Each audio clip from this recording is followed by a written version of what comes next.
Imagine this. You're me, an everyday kind of guy, suddenly caught in a web of secrets so thick you could slice it with a witty retort. There I was, turned into an accidental master of espionage without a single spy class under my belt. My life turned into a suspense-filled comedy, each day another episode where I play the unlikely hero.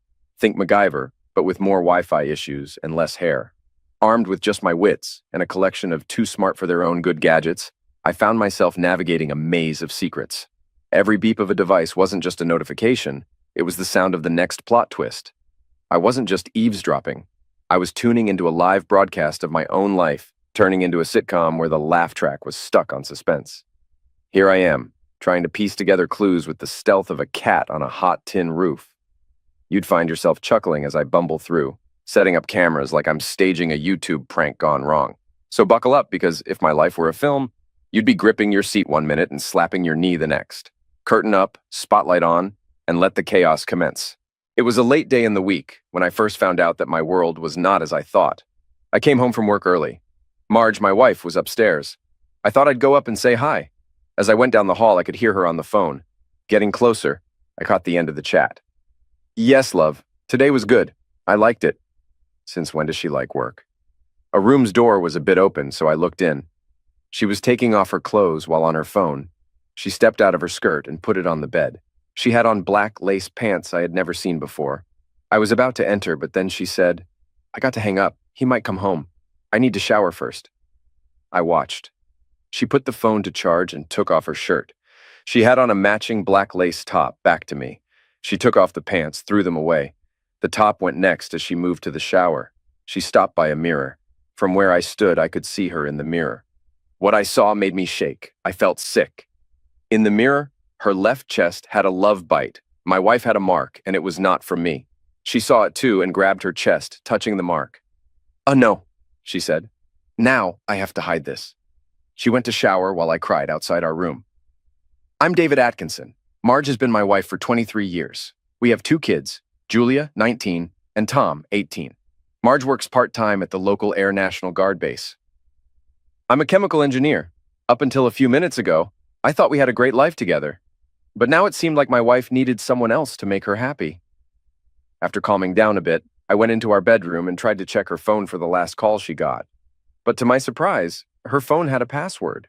We never used passwords before and would often use each other's phones. I realized it had been a couple of months since I last used her phone. It just never happened. I picked up her shirt and smelled it. There was a strange scent of aftershave on it that I didn't know. Going to the laundry basket, I picked out her undies and bra. The undies were as you'd expect, without any evidence of cheating. I thought for a bit. I got the digital video camera from the kitchen in a Ziploc bag. Going back to the bedroom, I put the undies in the bag and stuffed it in my pocket. I made a note to buy a kit to check for signs of someone else and send it to my work. The video camera went on my dresser, aimed at the mirror. I turned it on to record and hid it with one of my ties. It was pretty well hidden as I went back downstairs. I saw her laptop was on, so I tried to check her emails. No luck there, too. She had a password on it. We never had passwords on our computers either, which was another clue. Then I left. I really wanted to talk to her about it, but I was too upset. Plus, I had no real proof. She could just say it wasn't true. No, I needed solid proof, and I wanted to find out who the other guy was so I could make him pay. I called my wife's phone, knowing she was still in the shower, and told her I was held up at work and would eat later after hiding her undies in the garage. I went to the nearest bar to think and feel bad. It was a quiet old bar next to a worn-out motel. It had okay food, cheap drinks, and was a place to be alone. When I walked in, I saw a new girl working the bar. Nice, I thought. I hope she can mix a gin and tonic. And she could.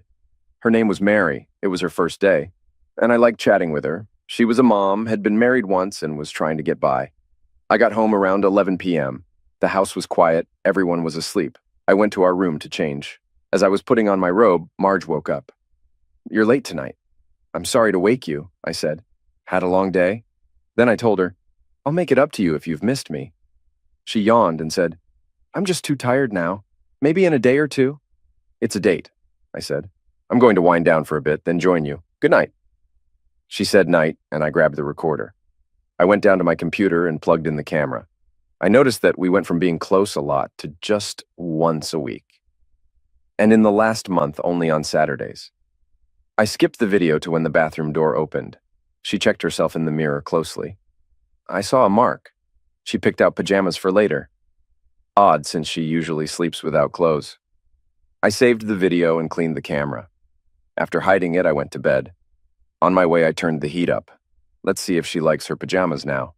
Marge was either asleep or pretending when I got into bed. On Thursday, I got up early to leave. I was too mad and needed time to cool off and think. I called work to say I'd be in late. Then I rang George. He'd know what to do. We've been pals for a long time. A few years back, George found out his wife was not true to him, and they split. We hung out a lot then, talking it through. Now George has moved up in the Air National Guard and looks after base safety. After his split, he dived into work and climbed the ladder fast. His last job made him the head of keeping the place safe. When I called, he picked up quick. "Hey, how are you doing?" he asked. "Not great," I said back. "I think Marge is seeing someone else." "Oh man, David, that's rough," he said. "I'll help, however I can." "Want to come by now?" "Yeah," I said. He added softly, "I hope you're wrong, but you're usually right. Let's find out." I went over and we sat down to talk. After an hour, we had a plan.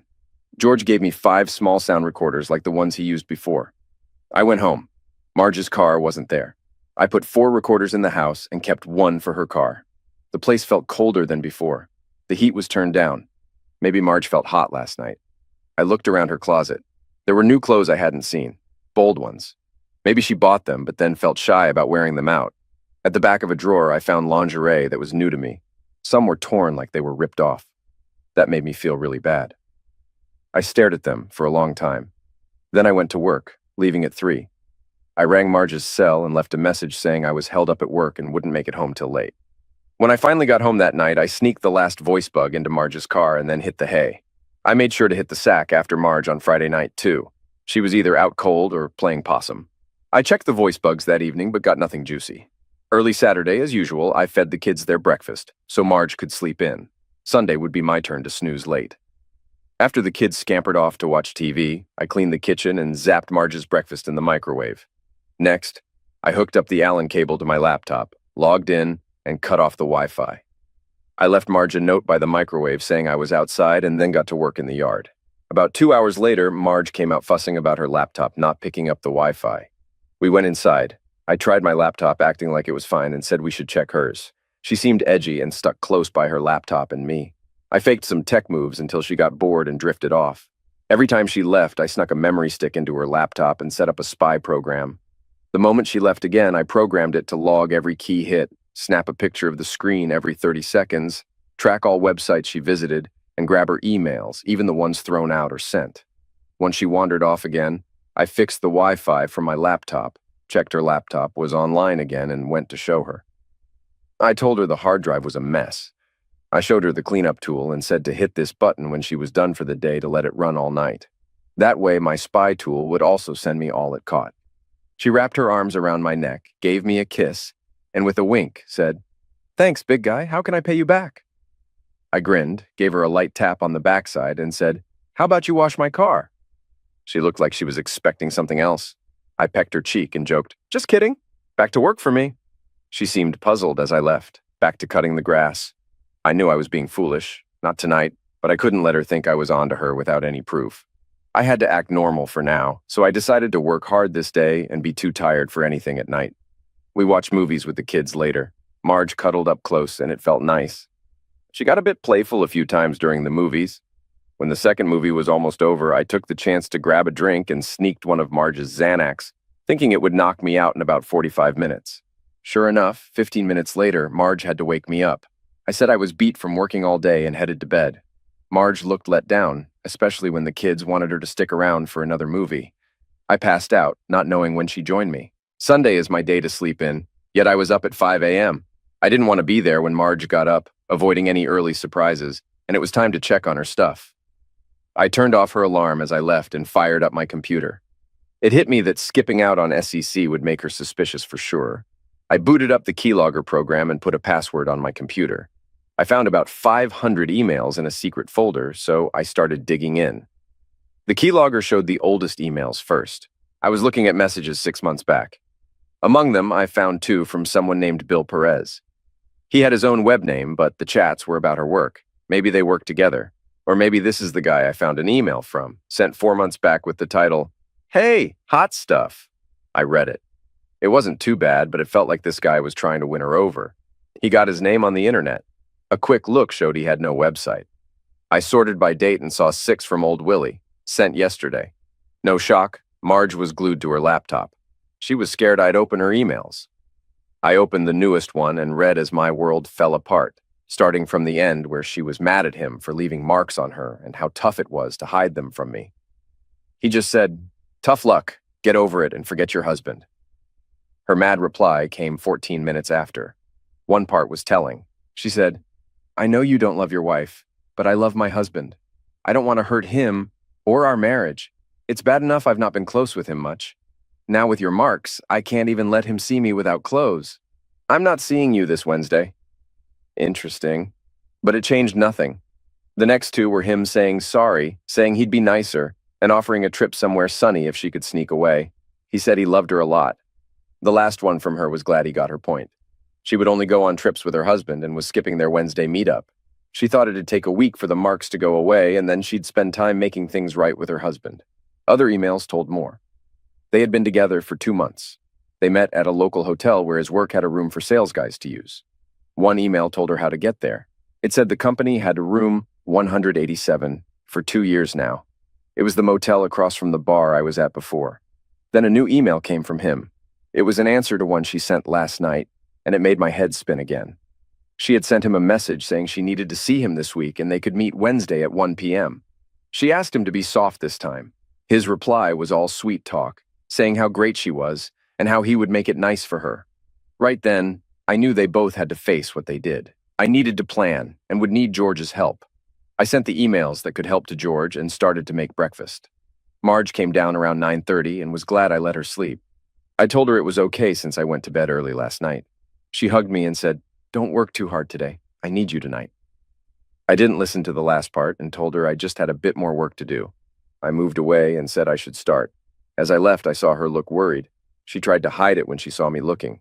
I told her to call if she needed anything. She weakly said okay. I was cleaning the garage when George called. First, he asked if we could talk. I went outside and said yes. He told me he had read the emails and felt bad for me. I told him I felt awful, but at least now I knew. "You know, but you don't have solid proof yet," he said. "I thought I could try to get photos of her at the motel." "We can do much more if you want. You just can't use that in court," he said. "Tell me more." He had looked into bad stuff at that motel before. The owner was a good guy who didn't like bad folks or drug users there. "I'll call him tomorrow and get a key to that room," he said. "It's for my work I'm doing now. We need to know when Perez isn't there so we can put in secret cams. It's how I caught my ex," he told me. "Yes, I want that," I said strongly. "To catch her and to get him too. Can you dig up stuff on him?" "First thing Monday, I'll start on that. Let's aim to set up the cams Monday or Tuesday. We'll need about an hour," he said. We spoke a bit more. George said the gear starts with sound and moves and sends stuff to a receiver within 100 feet. He planned to hide the receiver in a service room. To get the data, I just had to drive near the motel and turn on the receiver in my car. The first receiver also sent stuff out. On my word, it would send me its data, then clear its memory. Getting a full day's video might take 2 hours. The rest of Sunday just passed. I thought of just going to sleep 10 minutes after a quick time in bed. Then I decided not to. That night, when she came to bed, I acted like I was asleep already. She checked once, then turned over and slept. I woke up early Monday and left before anyone else, calling my job Monday morning. I said I wouldn't come in today and went to George's. He told me he'd talked to the motel manager and got some scoop. Turns out our guy is seeing at least 3 ladies in his hideout. He must think he's smart using a full-time room, but it's dumb to use the same spot. George also heard the manager say Perez was a bother to the staff. The final bit of news was that Perez worked in the room a few times a week, but he hardly ever came before 11 a.m. "All right, let's go," said George. We put our gear into George's van and got to the motel in 10 minutes. George knocked on the manager's door and told him I was helping him with some work and might be around at times. The manager, named Kevin, was okay with it, but said he didn't want any bad stuff going on at his place. He gave George the key to the room and showed us on a map where it was. There was a utility room not too far away, about 50 feet. George asked for the key to that room too, and Kevin made one for him right away. Then, Kevin called Perez's room to check if he was there. No answer. We think Kevin drove the van close to the room. George knocked a few times, then used the key to get in. No one was there. I froze for a second, thinking about my wife with another man in that bed. But then I started to help out. In less than 2 hours, we had set everything up and made sure it worked. As we were about to leave, I saw a spot for a laptop on the table. "George, look, he keeps his laptop here. If I can get to it when he's gone, I can put a tracker on it," I said almost too loud. "Maybe he leaves it when he goes to eat," said George. "I'll watch this place all day if I have to," I said back. "First, I want to track his car so we don't get caught off guard. Don't rush things," he said. "Got it? We can't mess this up. Let's go now." "How about that place across the lot for lunch? Their food's good and they've got a new barmaid. She's nice and easy to chat with." "I'm in. I'm starved," said George. The bar was empty when we went in. I walked in first. Mary, the barmaid, saw me, gave a big smile, and waved. Then George came up behind me. Mary looked shocked. She let the towel fall, stopped cleaning, and walked right to us, not minding me. She hugged George tight and said, "George, it's so good to see you." He hugged her back and said, "Mary, I've been thinking of you. Good to see you're doing better." She stepped back but still held him. "Not all good yet, but getting there. You helped a lot from far away." I tried to introduce George, but they both laughed. Mary let go of George, took my hand, and said, "I liked you since we first met. Knowing you're George's friend means a lot." I smiled. "He can be a pain, but he's all right." She smiled back. "George and I go back a bit, but I've never thought of him as a pain. Must be a guy thing." Even as Mary served drinks to others, she kept coming back to chat with us. She shared she was working hard to save for nursing school in 5 months. By 2 in the afternoon, George and I were the only ones left. I mentioned how quiet it was, and Mary said it's always like this, and she doesn't get tips, which is tough, but she uses the time to study. Then, smiling at us both, she said, "But talking to you guys is much nicer." We talked more until Mary suddenly looked serious and said to George, "George, I'm going to tell him." George just looked at her calmly. She turned to me. "If we're going to be friends, I don't want secrets between us. You might not like me after I tell you. I get it, but I won't hide who I am. I don't want you hearing it from someone else." I saw her reach for George's hand. She held it tight and said, "Let me tell you how I met George. He caught me. He dragged me to a dirty cell in this cold, dark place he had. I fell apart when I saw the cell. He didn't care. He just pushed me in and started to close the door. Then he stopped and watched me cry. He yelled at me, saying how I was messing up my life and how dumb I was acting. Then I saw he wasn't yelling that I was no good, which I was. He was saying I was hurting myself. No one ever told me that before, but I heard him then, and I lost it. I fell on that awful dirty bed and cried hard. George sat by me and said just one word.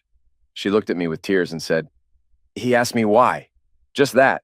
Looking at George, she went on, "For the first and last time in my life, I told someone everything, crying out of control at times. I don't know how long it took. George must have sat there for hours. When I was done, he just looked at me for a very long time. Then he got up, gently touched my shoulder, and then locked me in that cell. He left me there for 14 hours. I saw no one, heard nothing. I was cold and hungry the whole time, coming down from a high. At last, he came back and said it was time to see the judge. Usually, you get to clean up and wear a new jail suit before you go to court. Not me. He made me go like I was. The defense didn't say a word. The judge was going to send me to jail when George stood up and asked to speak to the court. I'll never forget what he said or how he looked in his full dress. I can remember every word to this day, but what's important is that he told the judge that sending me to jail wasn't right. He wanted me in rehab. The judge and the attorney were surprised for a reason. I was deep in trouble, hooked on bad stuff and caught for things I did, which George said I did. And then, Tough George was on my team. The judge thought a bit, then gave me a chance at 90 days in rehab with 4 long years waiting if I messed up. I went for it. Looking at George, I said, "I've stayed away from the bad stuff since George caught me." Looking at us, she said softly, "George, David, I don't walk the streets now, but I still do what I did. It's the only way I can save for school and take care of my kid. But if you two don't want to talk to me anymore, I get it. Sorry, George." Then I felt hugs from both sides. George said, "As long as you fight, I'm with you and you will make it, I know you." I added, "Mary, I'm happy we met and glad to call you a friend." It was good we were in a quiet corner of the bar. Mary just cried, holding us. Come Monday night, Marge showed up at 5:30 with Chinese food. She tried to kiss me, but I just took the bags and said, "Great, we're all hungry." When I looked back, she seemed worried. I said, "Why don't you change and I'll set things up?" She turned white and I began to get plates ready. She tried to say something but stayed quiet. I was still mad about her lie last night. Dinner was quiet, and the kids felt it but stayed silent. Marge didn't eat much, but I made sure I did. Marge tried to talk, but I hardly paid attention. Then I knew I was acting dumb. Being mad now was giving me away, and I didn't want her to end things before I found proof. I shook my head and said, "Sorry, everyone." I had work stuff on my mind, and it followed me home. Let's try again. How was everyone's day? We talked through dinner, trying to act normal. I made sure to smile at Marge a few times and listen to her. Marge went to sleep before me. I turned the heat up a bit. After an hour, I listened to the voice tapes but found nothing interesting. I went into our room. It felt hot, around 77 degrees. I got ready for bed, laid down, and faced away from her. She said softly, "Night, honey." Without turning, I said, "Why are you in that thick top? It's hot in here." She paused, then said, "I'm just cold, that's all." I pushed a bit more. I turned to her and hugged her. She hugged me back, but she was all sweaty. "Are you sick?" I asked, worried. She said, "I don't think so. I've just been cold at night."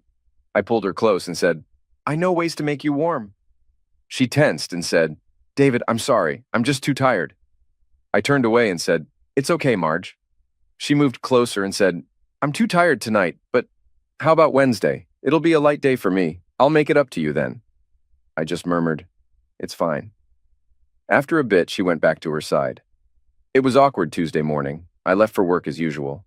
George told me he put a GPS on Perez's car last night and gave me the site to track it. I saw that Perez was across town. I decided it was time to check the bedroom voice recorder. I told my office I'd be back in a few hours and went home.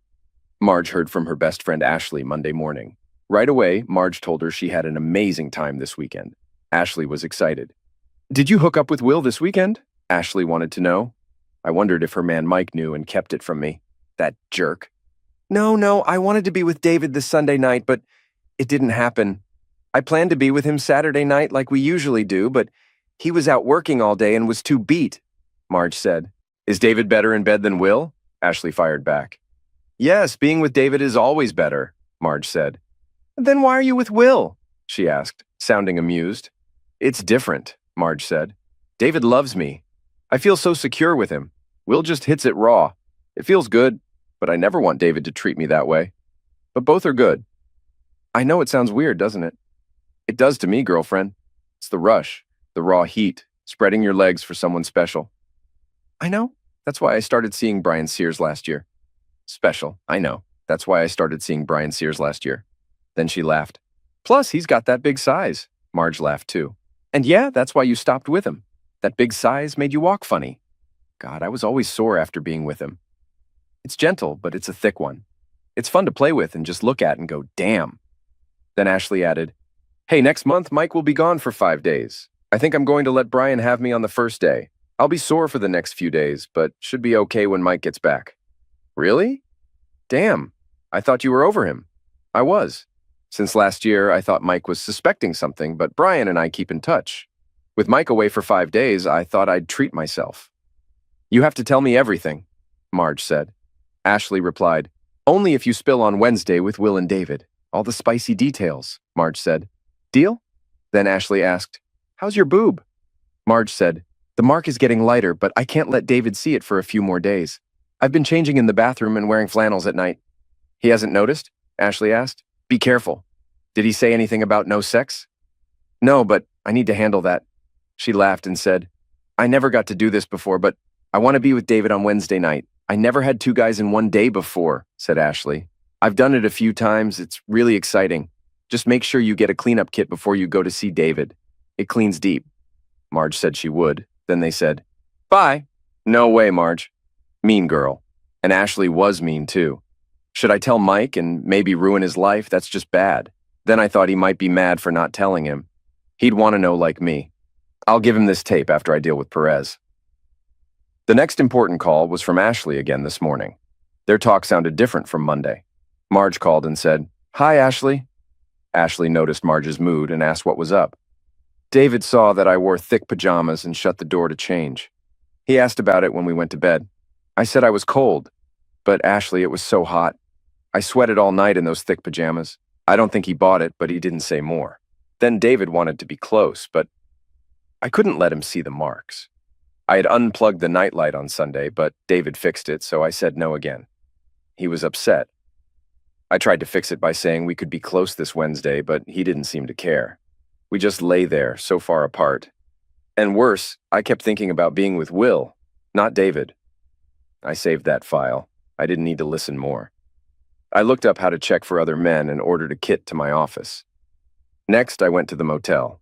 Perez's car was there. It was lunchtime. I went to the bar. Mary wasn't at work, but from my window I saw Perez sitting in a booth looking over a menu. It felt like the right time, so I walked over to his motel door and knocked. No one answered, so I used my key to get in. I didn't look at the bed this time, but went straight to the other room. There, his laptop was open, showing a QuickBooks page. I took out my thumb drive, plugged it into his laptop, and set up a keylogger program. I didn't snap any screenshots this time, but made sure to track all emails, all sites visited, every key press, and all data, including the accounting ones. If he was up to no good, I was going to catch him. Then I turned on his remote desktop thing and checked the motel's Wi-Fi for the right port, and it was open. Next, I went to a site that lets you use a basic version of remote control software for free and made an account with his domain name. I put the software on his laptop so I could access it from anywhere and see his desktop on my screen.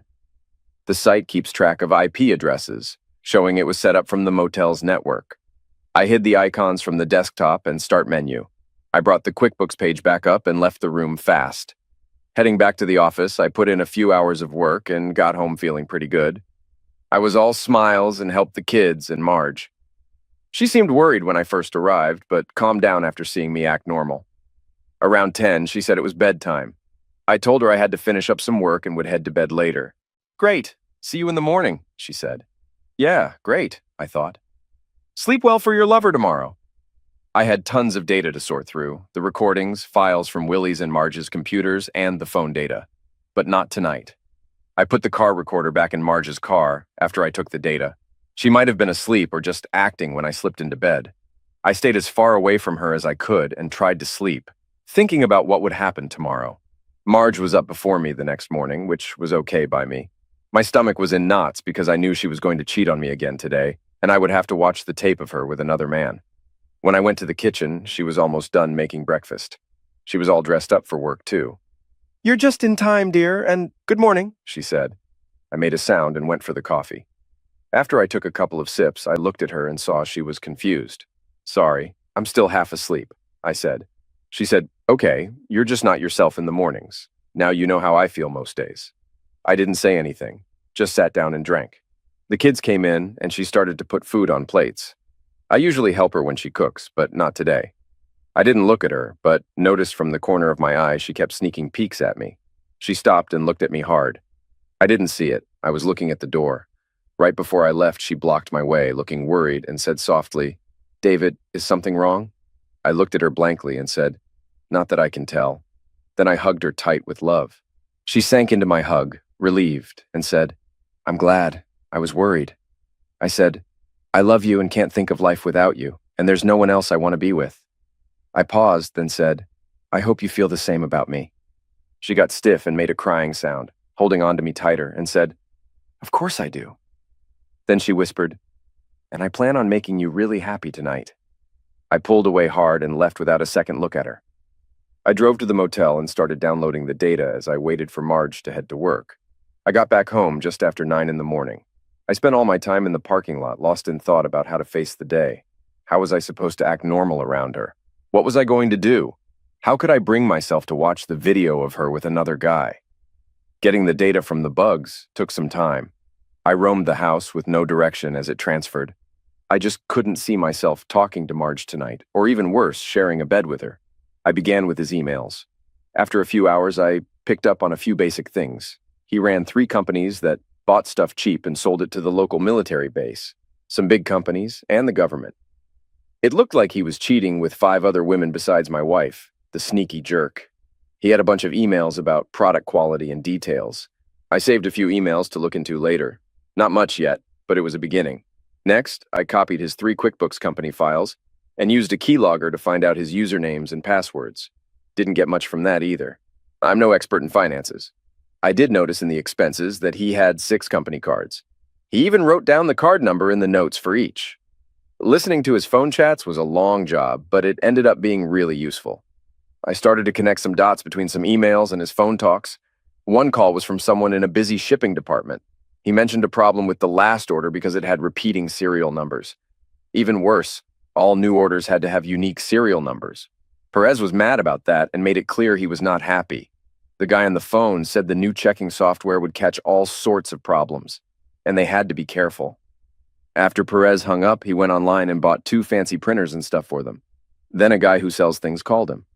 This guy, Willie Boy, talked in circles, but finally said, "Getting okay to sell stuff takes ages, but I like you and can help." The big boss of buying at the base listens to his shopping helper. "I can get that helper on your side, but you need to pay. For $5,000 in cash, you can sell $100,000 worth of goods to the base. You can even up your prices a bit. It'll be cheaper next time." The guy sounded less sad then. "Okay, how do I give you the money?" Perez asked. "I'll tell you when you're ready. In 2 days, they'll pick your bid. Thanks. I'll call back soon." Next, he got a call from someone who works with buying things at the base, the place where Marge works. This guy told Perez what prices other sellers had offered for some deals. Besides that, he got 4 more calls that mattered. One was from my wife. That call was the same one I heard from the car bug. Taking a break, I thought it was time to sort things out. So I made folders on my flash drive for videos, sounds, info, and other stuff. I put everything into these folders and made a copy. Then it was time to call George. He felt bad for me for a bit. Then I said I needed his help in his job role. He was all ears. After I told him everything, he said, "Great. I can't use what you found in court, but it helps with what I was already checking. We've been eyeing the shipping and receiving area for some time. Stuff goes missing, sometimes whole loads. And the records don't show anything wrong. I needed to check the storage because some items had the same ID and were not good enough." I told him we had to look at this now. I mentioned I had to leave the house before she came back. "We can meet later at your place," he suggested. "No, let's meet at my flat at 3 p.m., I said. I didn't want others to know yet. "I'll cook and we can drink. You're not driving." "You'll drink," George said in a strong tone. I agreed, and we ended the call. That was my plan then. I'd spend the evening with George getting drunk. By the time I got home, Marge would be asleep, and the next day I could say a bad hangover kept me from her. I agreed, and we ended the call. That was my plan then. Spend the evening with George getting drunk. By the time I got home, Marge would be asleep, and the next day, I could say a bad hangover kept me from her. My heart sank. It was nearly 1 p.m., and she was meeting him soon. I tried calling Marge, but only got her voicemail. Maybe she didn't want to talk. I left her a message that I was with George and would be coming home late. I then went back to look at video files from Monday to now. What I saw first shocked me. Early Monday, a woman came in with her own key. The man hugged her tight, and they kissed a lot. Then they went to the bed. I saved that video. On Tuesday, he was with a cleaner for a short time. Later that day, another cleaner came by. He gave her money. She did things in return. I saved those videos too. It was time to see George. I made extra copies for him. George picked me up, and we spent about 2 hours looking at what I found. Then we went to a bar. It was about 1 a.m. when we left, but I don't remember much after that. On Thursday, I woke up at about 9 a.m. The house was empty, no Marge or kids. There was a note on the table. After a night of too much drink, I forgot to set my alarm. "I won't wake you," she said with a snark, clearly mad. Good, I thought. Easier to keep my distance. I called my work, said I was sick, and went off to grab a scary video from the motel. On my way back, George rang. He said our case was moving fast now. The guy ready to spill about the $5,000 bribe was going to secretly record chats. The sneaky moves Perez and his crew were pulling got spotted, and a report was sent up to the higher-ups. Soon, the military police might swoop into Perez's places, checking his office, motel, and home. They'd dig into his computers, so I had to make sure my tracks were clear. George thought the raid might kick off in 10 days and hoped I'd wait to talk to Marge till then. Then he dropped a big surprise. Marge was now a suspect. My first thought was no way. Marge wouldn't steal. But then, Didn't I also think Marge wouldn't cheat? We agreed to catch up the next day. I got home and pulled up the motel and house data. I started watching Wednesday's footage until about 12:30, then stopped. I skimmed his emails next, spotting two other sellers likely bribing Perez. I sent those to George. Some emails were from women, setting up times to meet. I made a note. Perez would be too busy to see me snooping, but then I had to face it. I couldn't delay watching the video with Marge any longer. I fast-forwarded until he opened the door, and there she was, my wife, stepping in. I paused the video, sitting there feeling empty, sick, broken, unhappy, and angry. I felt lots of things, some I couldn't even name. So I hit play and saw them hug and kiss deeply, except she asked him to not be so rough. They didn't talk much as they took off each other's clothes and moved to the bed, touching while I cried. I saw him touch her. And what hit me hard was seeing her enjoy it, doing things she used to do with me. I skipped forward until I saw her get on the bed. She was ready for another man. That Thursday night was quiet. The kids weren't home. Marge and I did our things, barely talking. After everyone slept, I changed the data card in her car and took a look. I had to see the card data, guessing she talked to Ashley on her way to work. Marge wouldn't call on the house phone because I was sleeping off a hangover and not in the kitchen because the kids might hear. And yes, Ashley had called asking how it went. Marge said it was okay with Will. I made him less rough, so I'm not hurting today. Just feel a bit used. He's still too harsh. Makes me do stuff I don't want. But it was okay, she said. Quiet? Ashley asked. But what about David? He either finished too quickly or couldn't start, right? Marge sighed deeply. No, he didn't come. Went out, drank with a friend, came home too late, drunk, and just crashed. Didn't say a word to me. What did you do? What could I? I was so mad while he just snored away. In the morning, I turned off his alarm, left a sharp note, and left. Ashley said, sometimes it's just bad timing. But Marge cried out again. No, I hinted at wanting him last night. In the morning, I even said I planned to tire him out that night. He left for work, not saying a word, not even a goodbye. Ashley wondered if he was onto something or just being weird, but Marge was sure he had no clue. She was only with Will when David was away. She thought David was just mad because they weren't being close as much, and now he was giving her the silent treatment as payback. That seems a bit far-fetched, Ashley said, but Marge felt sure about it. She thought last night was her chance with David after so long, but he shut her down, and she really wanted both of them despite the pain. She was set on giving David the cold shoulder for a while.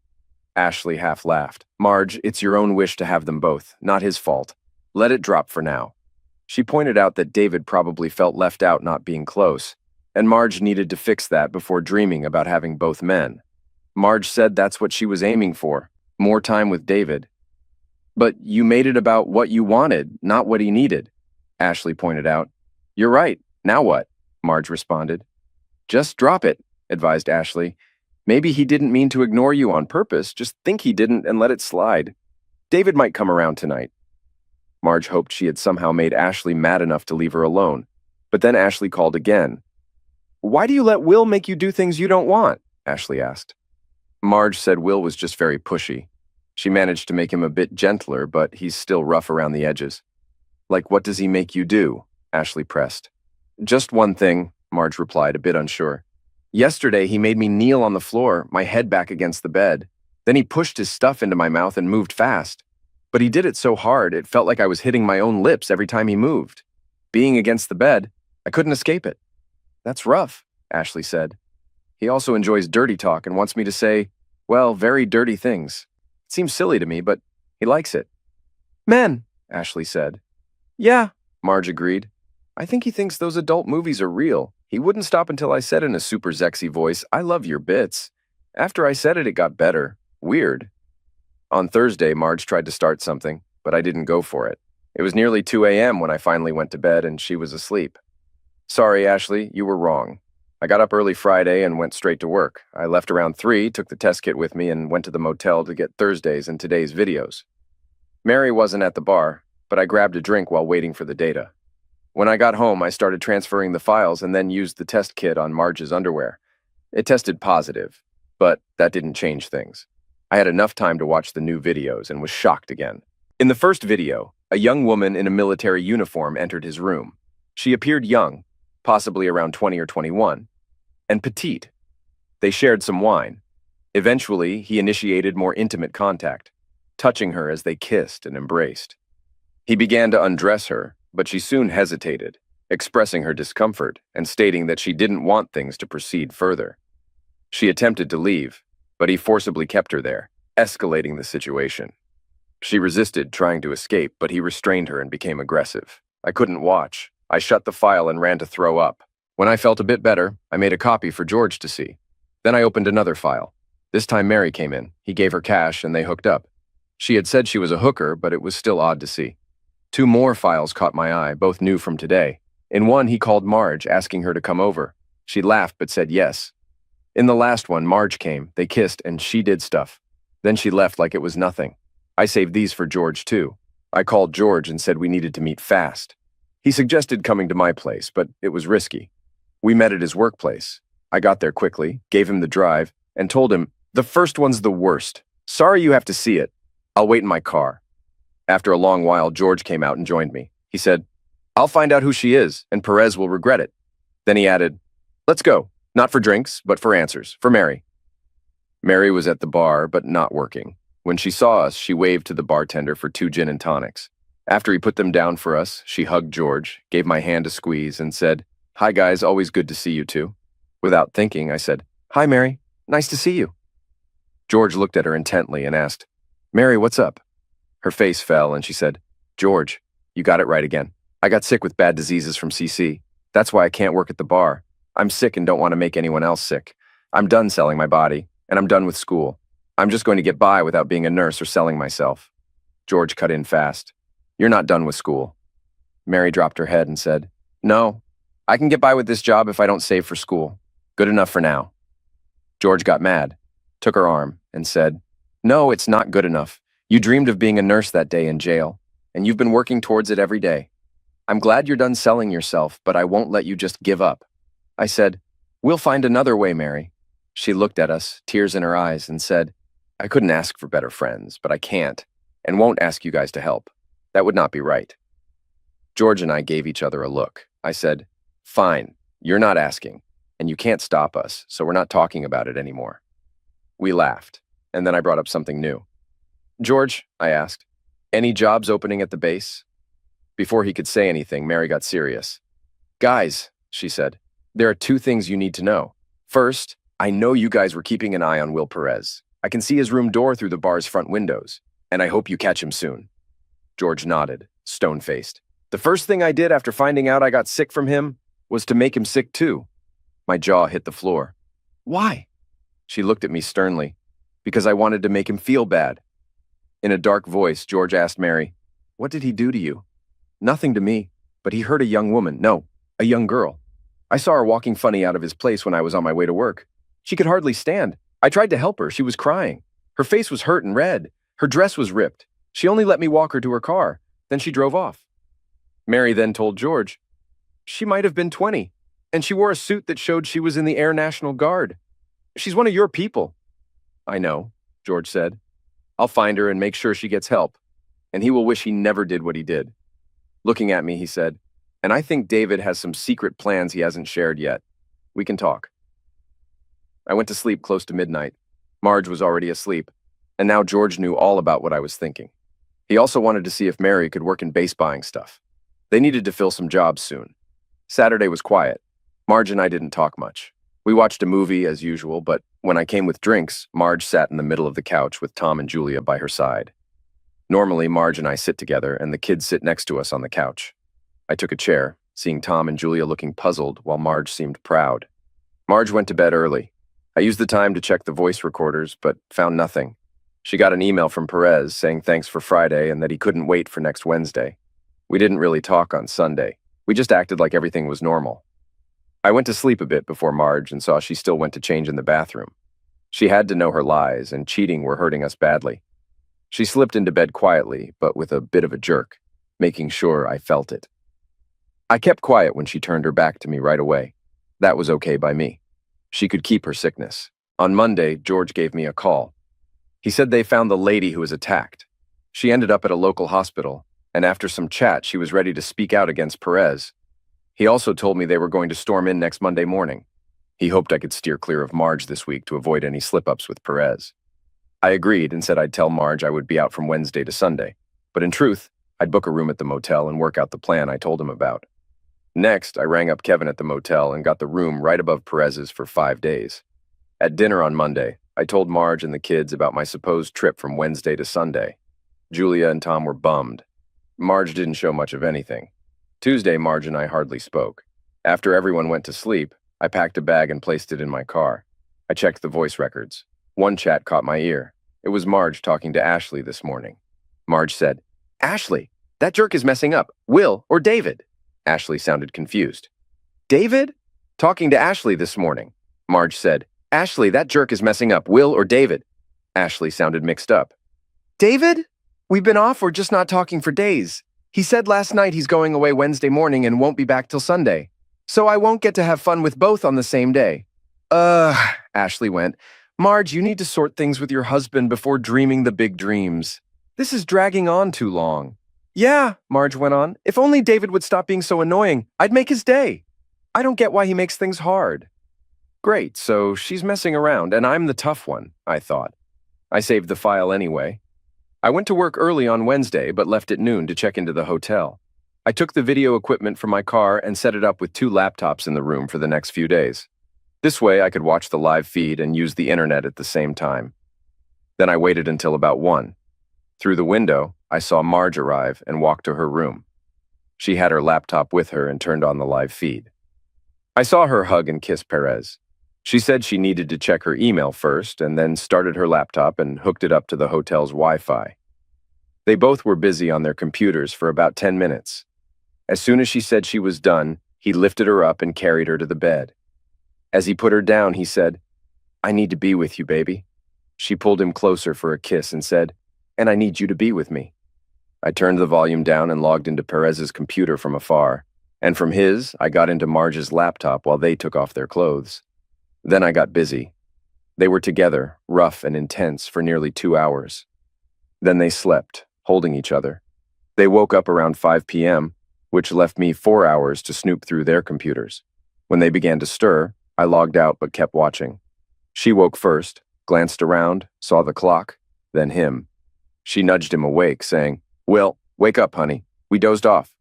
He woke with a grunt and lay back. He asked, "What time is it?"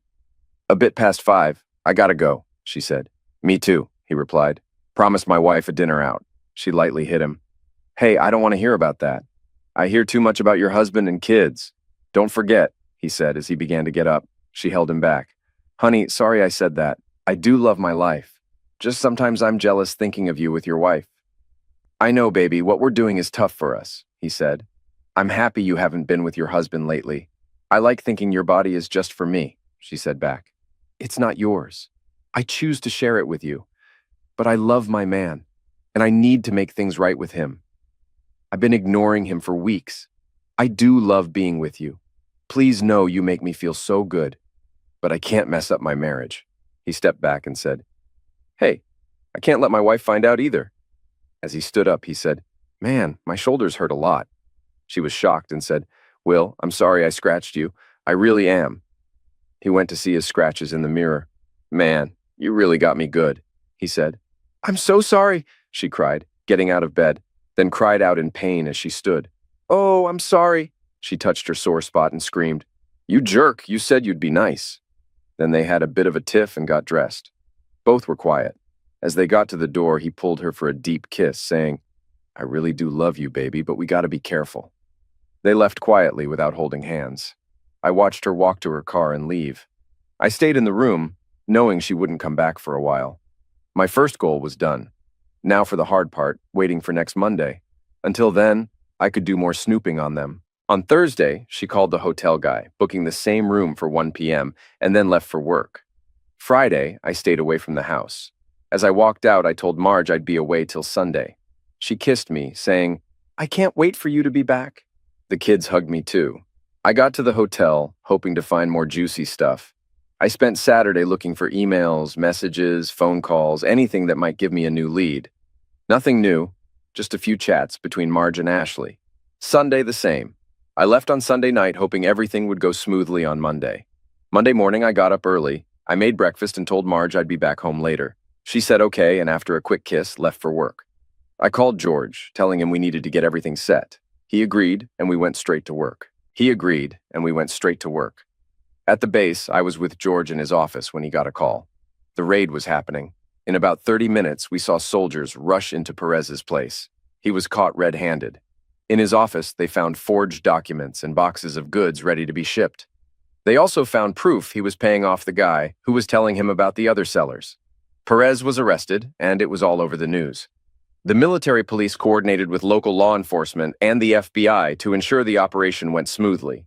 Perez's office was a hub of illegal activity. Computers were seized, revealing a treasure trove of incriminating emails, financial records, and communications with his accomplices. The raid extended to the motel room, where hidden cameras and microphones provided undeniable evidence of his illicit meetings and bribery transactions. The fallout from Perez's arrest was immediate and severe. News outlets covered the story extensively, detailing his fraudulent activities and the corruption that had infiltrated the Air National Guard base. His arrest sent shockwaves through the community, leading to several internal investigations and a thorough review of procurement processes to prevent future abuses. As Perez's case unfolded in court, more details emerged about his criminal activities. Witnesses, including the young woman he had assaulted, testified against him. The evidence was overwhelming, and the jury swiftly convicted him on multiple counts of fraud, bribery, and assault.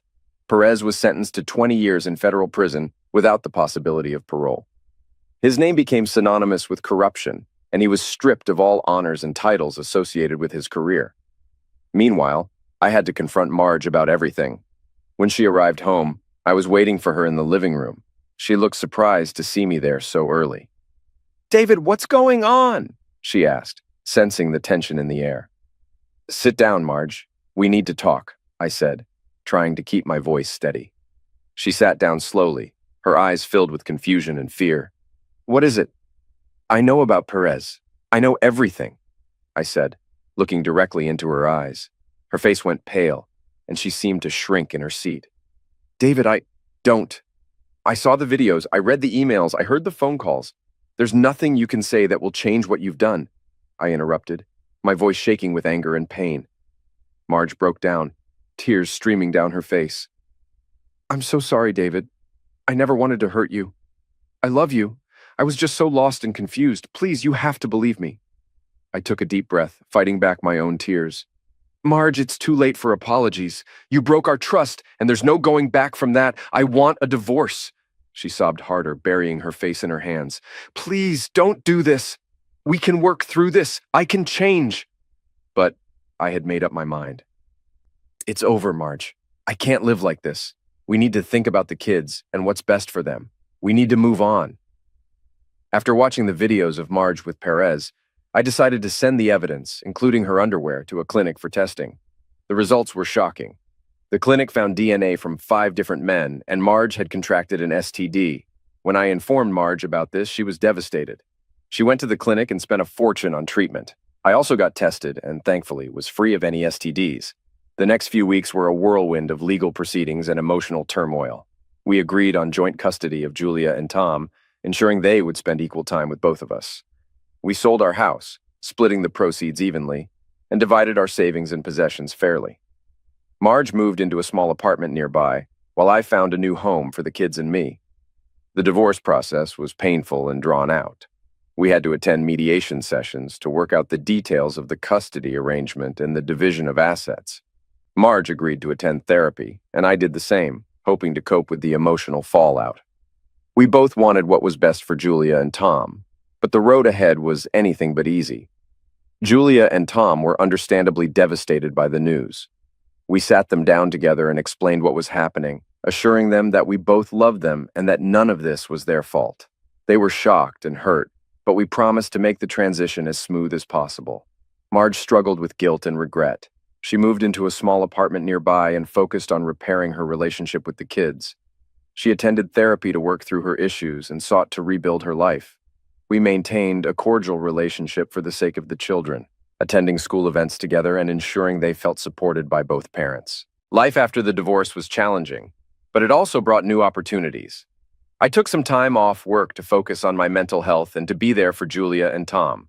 We started new traditions and spent more time together, creating positive memories to counterbalance the pain of the past. I reconnected with old friends and slowly began to open up to the idea of dating again. George remained a steadfast friend, offering support and encouragement. His relationship with Mary deepened, and they became a significant part of my support network. Mary thrived in her nursing course, finding a new sense of purpose and direction in her life. With George's help, she also secured a job at the base, which provided her with stability and a sense of belonging. One evening, about a month after Marge left, I sat down with Julia and Tom for a heart-to-heart talk. "I know things have been tough," I began, looking at my children. "But we have each other and we can get through this together." Julia nodded, her eyes filled with determination. "We will, Dad. We'll be okay." Tom looked up from his game, a rare moment of vulnerability in his eyes. "Yeah, Dad, we're a team." I smiled, feeling a surge of pride and love for my kids. That's right, we're a team. Over time, I found a new rhythm in my life. I focused on my work and being the best father I could be. I even started dating again, cautiously at first, but with a growing sense of optimism about the future. The support of friends like George and Mary made a significant difference, helping me to heal and move forward. Marge continued to work on herself and her relationship with the kids. She found a job that allowed her to be flexible with her time, ensuring she could be there for Julia and Tom. Our interactions became less strained, and we both made an effort to co-parent effectively. The epilogue of my life was a testament to resilience and the power of new beginnings. The betrayal had cut deep, but it also paved the way for personal growth and a stronger bond with my children. We faced challenges together and emerged stronger for it. As the seasons changed, so did I. I learned to let go of the past and look forward to new beginnings. The end of my marriage was not the end of my story. It was the beginning of a new chapter, one filled with hope, growth, and the promise of a brighter tomorrow. Julia and Tom continued to thrive, excelling in their studies and finding their paths in life.